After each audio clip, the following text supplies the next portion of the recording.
ചില സുഹൃത്തുക്കൾ ചോദിച്ചു, നിങ്ങൾ മീര ജാസ്മിനെ പലപ്പോഴും മറന്നു പോകുന്നു. മഞ്ജുവിന് കൊടുക്കുന്ന പ്രാധാന്യത്തിൻ്റെ ഒരു 25% നിങ്ങൾ മീര ജാസ്മിന് കൊടുക്കേണ്ടതല്ലേ? അപ്പോൾ ഞാൻ പറഞ്ഞു, മീരയോട് എനിക്ക് ഒരു എതിർപ്പോ വൈരാഗ്യമോ ഇല്ല. ലൈവായി നിൽക്കുന്നവർക്കാണ് നമ്മൾ സ്ഥാനം കൊടുക്കാറുള്ളത്, അല്ലേ? കുറേ വർഷം സിനിമയിൽ നിന്നും മാറി നിന്ന മഞ്ജു വാര്യരെക്കുറിച്ച് ആരെങ്കിലും എഴുതിയിട്ടുണ്ടായിരുന്നോ? അവരുടെ ജീവിതവും ജീവിത പ്രശ്നവുമായി തിരിച്ചു വന്ന് ഹൗ ഓൾഡ് ആർ യു വന്ന മുതലാണ് പിന്നെ മഞ്ജു വാര്യരെക്കുറിച്ച് ഇവിടെ എഴുതുകയും വീഡിയോകളും ചെയ്തു തുടങ്ങുന്നത്. അപ്പോൾ അവർക്ക് നഷ്ടപ്പെട്ട കുറേ 10-11 വർഷമുണ്ട്, കുറേ വർഷമുണ്ട്.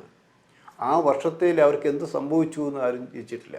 അതുപോലെ തന്നെയാണ് മീര ജാസ്മിൻ ഇപ്പോൾ മലയാള സിനിമയിൽ വളരെ കുറച്ച് വല്ലപ്പോഴും ഒന്ന് മിന്നി മറിഞ്ഞു പോവുകയാണ് മീര ജാസ്മിൻ.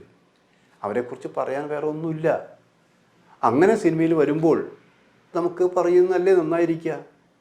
പിന്നെ നിങ്ങൾക്ക് വേണമെങ്കിൽ ഞാൻ പറയാം, ഇവർ രണ്ടുപേരെയും ഒരു ആർട്ടിസ്റ്റ് എന്ന നിലയിൽ എനിക്കിഷ്ടമാണ്.